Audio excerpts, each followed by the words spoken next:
আমার এতদিনের শখের জিনিসটা আজকে আব্বু গিফট করলো। আমি তো ভীষণ খুশি। দেখো আমার বেডরুমটা কি সুন্দর লাগতেছে এখন। এইরকম একটা ড্রেসিং টেবিলের শখ আমার অনেক দিনের ছিল। আজকে সকাল সকাল বাসার নিচে এসে দেখি একটা ভ্যান আসছে, আর ভ্যানের মধ্যে এই ড্রেসিং টেবিলটা সবকিছু খুলে খুলে নিয়ে যাওয়া হচ্ছে আমাদের বাসায়। আব্বু নাকি এটা আমাকে অ্যানিভার্সারিতে গিফট করতে চাইছিল, বাট একটু লেট হয়ে গেল এই জিনিসটা আসতে। যাই হোক, আমি তো ভীষণ খুশি। এইরকম একটা ভ্যানিটির ডিজাইন আমি আমার আম্মুকে সেন্ড করছিলাম অনেক দিন আগে, আর আব্বু আম্মু মিলে প্ল্যান করে এই জিনিসটা আমাকে বানাই দিল। ওনারাই এই জিনিসটা সুন্দর করে আমার বেডরুমে নিয়ে আসলো, সবকিছু এখন সেট করে দিচ্ছে তারাই। আমার তো দেখতেই ভীষণ ভালো লাগতেছে। আমার রুমে কত সুন্দর একটা ভ্যানিটি থাকবে এখন, তাও আবার এই মিররের চারিপাশে এতগুলা করে লাইট, সবগুলো লাইট ওনারা সেট করে দিল। আর জ্বালানোর পর দেখো কত সুন্দর লাগতেছে এখন এই ভ্যানিটিটা দেখতে। আসলে এইরকম একটা ভ্যানিটির শখ হয়তো প্রত্যেকটা মেয়েরই থাকে, যেখানে তার নিজের সাজার জিনিসগুলো, স্কিন কেয়ার প্রোডাক্ট গুলো সুন্দর করে অর্গানাইজ করা থাকবে। আমি তো আমার সাজাগোজা জিনিস, কসমেটিক্স সবকিছু এখানে সুন্দর করে সাজিয়ে রাখতেছি। একদম মুছে মুছে ক্লিন করে রাখবো সব। জিনিসটা সাদা হয়, এই ফার্নিচারটা যত্ন আমার একটু বেশি করতে হবে। আর এই ভ্যানিটিটাতে চুড়ির আলনাও দিয়ে দিছে। চুড়ি জিনিসটা আমার অনেক বেশি পছন্দের, বিশেষ করে কাচের চুড়ি পরতে আমি অনেক পছন্দ করি।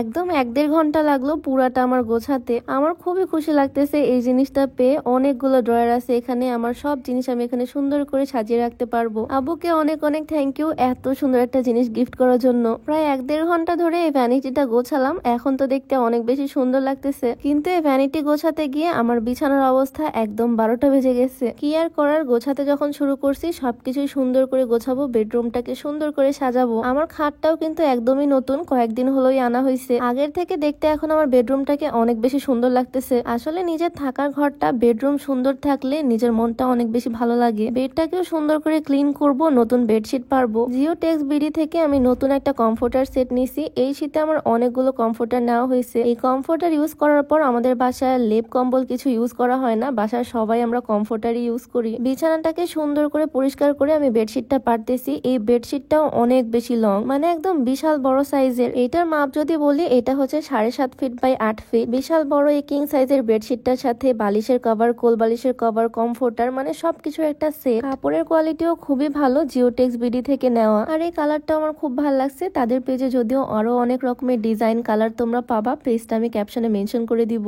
বেডের সাথে একদম ম্যাচিং বেডশিট, বালিশের কভার, বিছানার চাদর রাখলে বিছানাটা দেখতে অনেক বেশি সুন্দর লাগে। আর এই শীতে এই কমফোর্টারই হচ্ছে আমার সঙ্গী। এই কমফোর্টার গুলোর কিন্তু ওজন খুবই হালকা হয়, তবে প্রচুর পরিমাণে গরম। জিওটেক্স বিডি ফেসবুক পেজ থেকে এটা নেওয়া। ফেসবুক পেজটা আমি ডেসক্রিপশনে মেনশন করে দিব, নাম্বারটাও স্ক্রিনে দেওয়া থাকবে। বেডটাকেও সুন্দর করে ঝেড়ে মুছে পরিষ্কার করে নতুন জামা কাপড় পরালাম। আর এখন আমার বোরখার আলনাটাকে সাজাবো। বোরখার আলনাতে সেদিন সবগুলো বোরখা আমি রাখতে পারিনি, কারণ হ্যাঙ্গার ছিল না। আজকে নতুন হ্যাঙ্গার কিনে আনছি, আর হ্যাঙ্গার গুলো দিয়ে অনেকগুলো বোরখাই আমি এখানে সাজাতে পারছি। বেডরুমের এক সাইডে আমি এই বোরখার আলনাটা রেখে দিছি, এখানে আমার সব রকমের বোরখা গাউন রাখবো। দেখে তো মনে হচ্ছে একদম বোরখার শোরুম। যাই হোক, আমার বেডরুমটা দেখতে এখন অনেক বেশি ভালো লাগতেছে। আমার শখের জিনিসটা আসার পর তো দেখতে আরো বেশি সুন্দর হয়ে গেছে আমার রুমটা। আব্বুর দেওয়া এই গিফটটা আমার ভীষণ পছন্দ হয়েছে, আর আমার পুরো রুমটাই এখন দেখতে আগের থেকে অনেক বেশি সুন্দর লাগতেছে। তোমাদের কাছে কেমন লাগলো অবশ্যই কমেন্টে জানিও। তো আজকের ভিডিওটা এখানেই শেষ করছি। সবাই ভালো থাকো, সুস্থ থাকো। দেখা হয়ে যাবে নতুন কোনো ভিডিওতে। সবাইকে আল্লাহ হাফিজ।